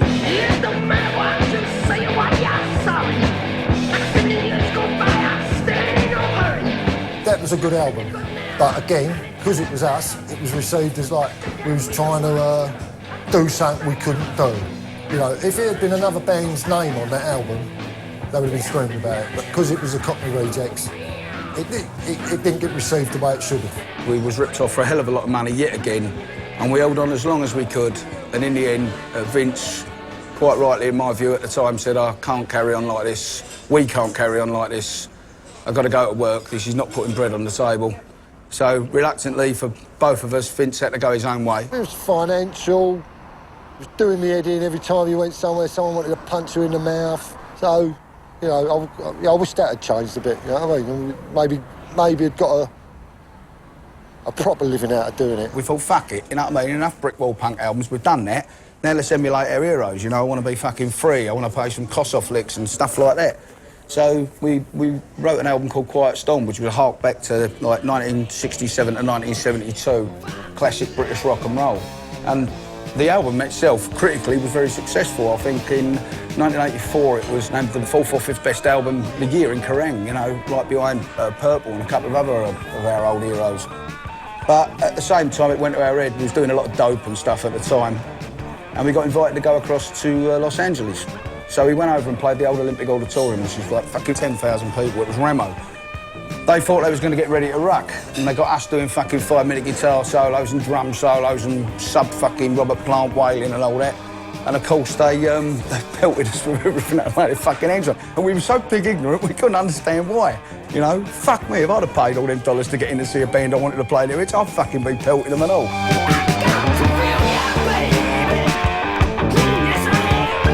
They could have carried on as a rock band. I think they were good enough to have been to made it as a rock band. But unfortunately for them, the wheels were coming off in other directions. They were being, I don't know. You've got to phrase this carefully, I guess. They had trouble with their management. They had trouble with the record company. Basically, the trouble was they never got the funds they were due. And I don't know how you can say that without saying they were ripped off, but they were ripped off. And that's what really when I started to get fucked up in the fucking early 80s and all that. When I was fucking trying to get onto things, which now I look back was laughable. There was more chance of Nelson getting his fucking eye back than that happening, you know? And then came back and drifted merrily back into limbo. Dead-end jobs, smoking weed, doing the sniff until I was absolutely fucking skint, you know, before seeing the light, brother. And ditching those dastardly ways, keeping myself fit, and along come a Levi's advert one day, strangely enough, featuring one of our tunes.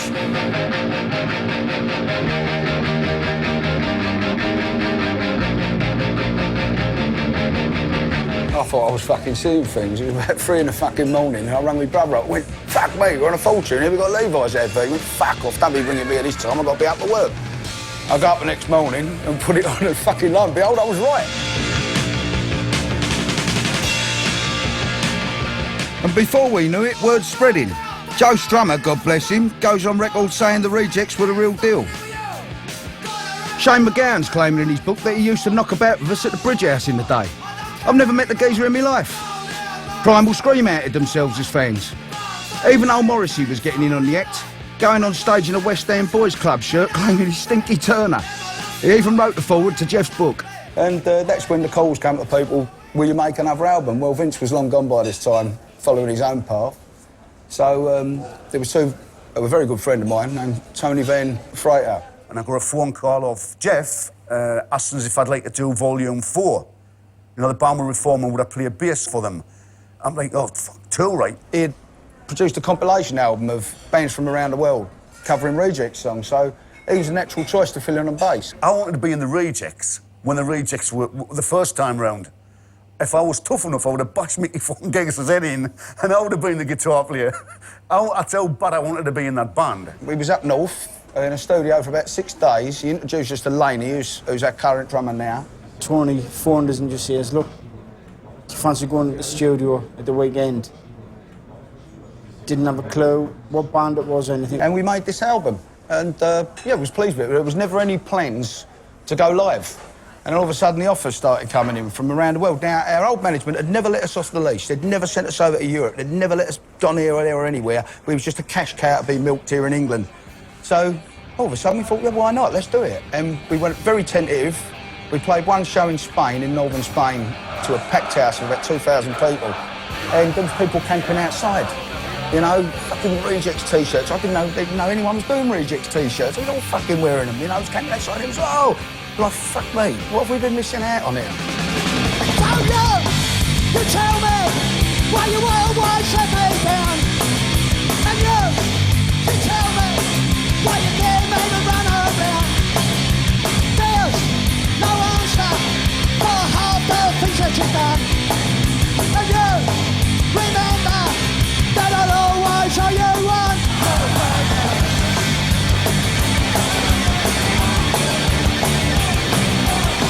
Mecca to me, to see the Rejects was like Mecca. Skaters, all the people here enjoy Cockney Rejects. Ils sont cultes, on va dire. C'est le rapport avec le foot, forcément, quoi. Des morceaux comme War on the Terrace.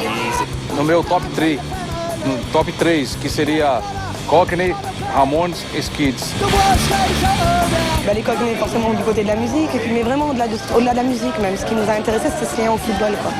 C'est ce lien à son quartier, à sa fierté, à être fier de l'endroit d'où on vient. For me and for us here in Brazil who love football and punk rock, they're the greatest. We Are the Firm, Bubbles, voilà, c'est les chansons mythiques que nous, supporters, on adore. You play Batman. Wow. We got second bite of the cherry. Right, it was almost a force for good. The football thing, it went full circle. Now we was uniting people, and everyone was under one flag. You know, everyone loved West Ham, everyone loved football. Football firms from up and down the country and sort of all over the world have taken us to their hearts, and we're very grateful for that. There's no rivalry at all. There's none of that old shit. That was in the early violent 80s and the late 70s, but now it's wonderful. Join the fun, you can't slow, know that sound. No, Lord, trying to ignore us, but we won't let them win. The wankers tried to put us down, but we will smash them in. It's real fun, and they are full of shit, and they're running down the back street. And they're running on the free. Cause we all know that that's the sound of the streets. I'm very proud of that song because it's been prophetic. It really has. It's come true. I mean, there's a lyric in it that says, like, you know, the kids say come from everywhere, the East End's all around. The kids say come from everywhere, East End's all around. They all come and join the fun when they hear that sound. You know what to do when you hear the call. Pull your boots. Japan was brilliant, but it was one of the funniest things I've ever seen. You know, it's about 400 people there, and there's about 100 West Ham tops on in Scots going, West Ham, you know, and you think, how long? 2,000 miles away from the West Ham, yeah. They're full of shit, I'm running down the back shot, running on free. We all know. It's so easy if you come from round here like that to get so many songs about your real life experiences and what you're doing, you know? And the great thing is they've translated now all around the world. I mean, I got this shirt on it, I think I got it in Serbia. And there was all West Ham supporters and all that, and your music, it got us through the war and this, that and the other. It was like neighbour upon neighbour out there. We had bullet holes in neighbours' houses. And all these people come under one roof to sing our songs. I thought, fucking hell, didn't need fucking United Nations over there, should have bust us in. Yeah, should have bust us in, yeah. We would have sorted it. We would have made it worse. Yeah, suppose so. Yeah. Got the faults there. Got to have a few countries in on the route. There's many bands all over the world who come and they want to be just like where I was when I was a kid. I wanted to be a Reject because they were the biggest street punk band ever. Rancid, Offspring, Blink-182, I can go on forever. There's a lot of Rejects influence in there. In the 90s, you started doing Green Day. Oh, they were fans of the Cockney Rejects. Bouncing Souls, fans of the Cockney Rejects. Dropkick Murphys, loved the Cockney Rejects. Rancid, Lars came over. He wanted to go to West Ham. He wanted to go to Upton Park and he wanted to meet the Rejects.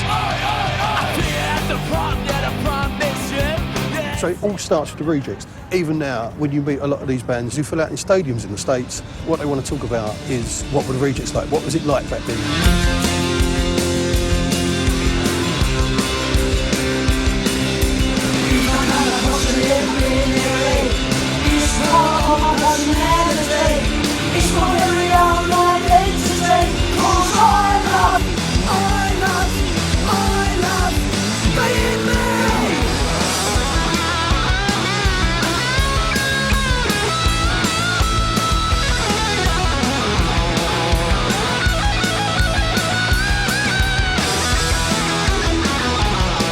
And then out of the blue, we got an invite to play our mate into the ring for a world title fight at Fortress Upton Park.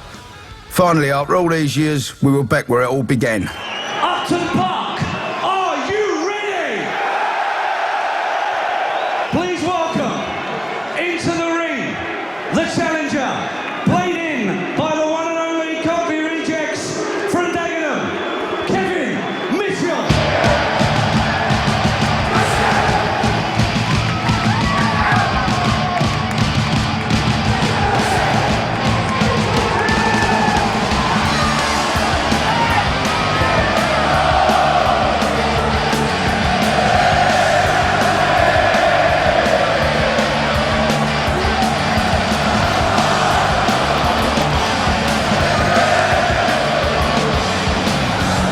They're doing it in Marseille, they're doing it in Barcelona, they're doing it in Paris. I mean, Jesus, the list goes on. There's too many to name.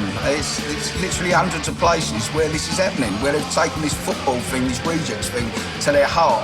And they're learning how to speak Cockney off, listening to the lyrics and reading the back of their record sleeves and all that. And it's humbling, it really is. It's incredible, you know. I'm sitting there, I'm gobsmacked. This thing we started in a bedroom in 1978, 79, you know what I mean? It's gone like this, it's gone this global. And these people, they're you touch it, you know, we're on the same page as these people. We are our audience and they are us. You know, there's no rock star shit, but we just glad to be there. And everyone is having a fucking great time. Which, I think for all the trouble that we went the first time round, I think we deserve that, to be honest with you. Although we did bring a lot of it on ourselves, admittedly.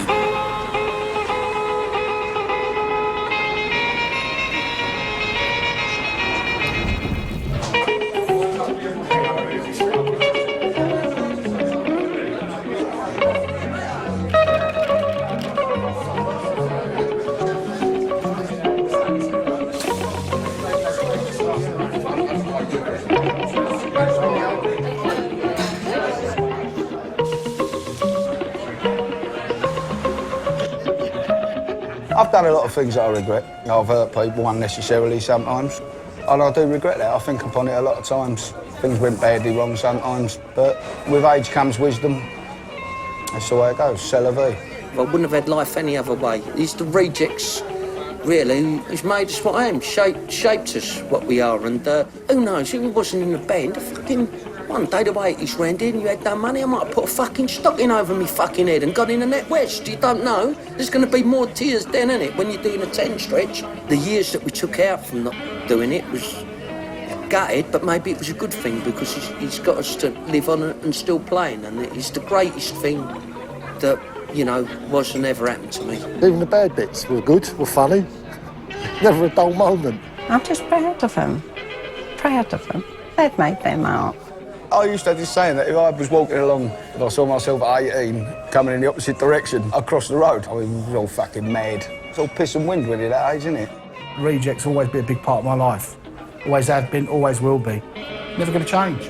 I'm very content in knowing that we're uniting people and putting a smile on people's faces throughout the globe. While I can still walk, I want to still be doing that. I want to still be doing that. It's a a buzz that I can't explain. People never ever wanted to know us. No one mainstream's ever accepted this band, but at the end of the time, we've bashed a few people, so fuck them. This song's called Unforgiven.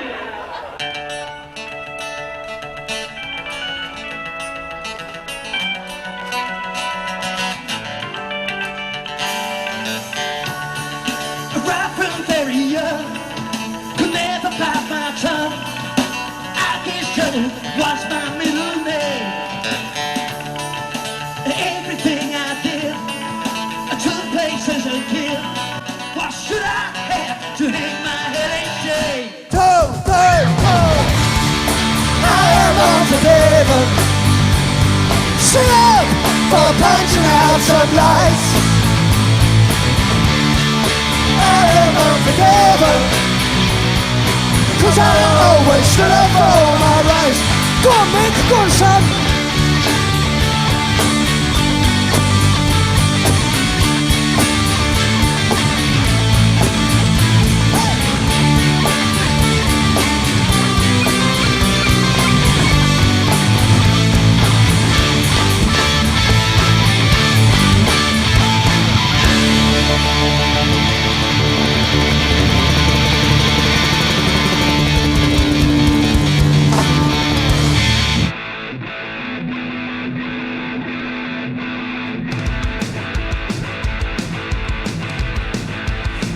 And that's fucking that.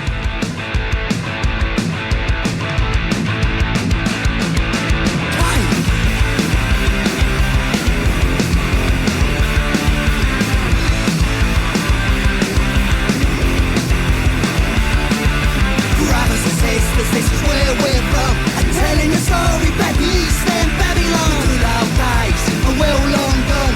Here is the truth, this is the East End Babylon. The place I once loved, I now really despise.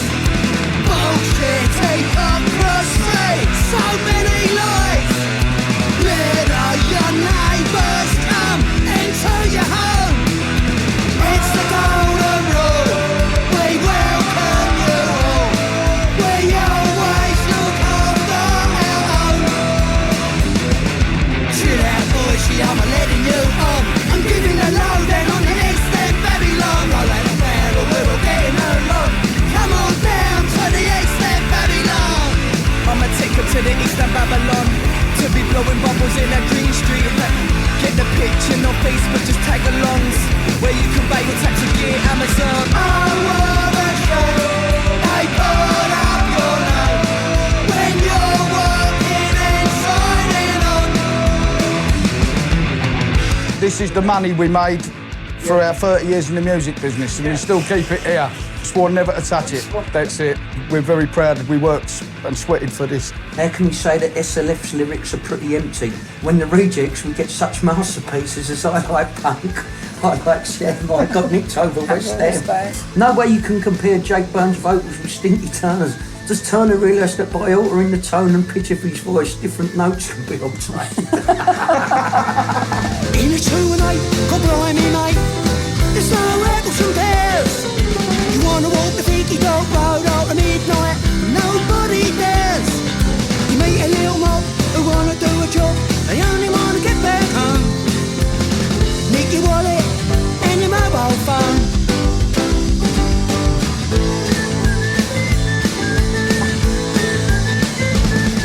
Have you seen next door's got a brand new car? It's much better than ours. I'll get a Stanley, scratch the cunt up in the early hours. See that struck in his hand-me-down stuff. He's had it tough. He's got enough to buy his puff.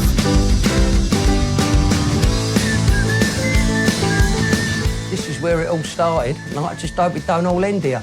I bet it does. Custy? Yeah. I'm Custy. Good man. Right, let's get out that pub, get on the piss.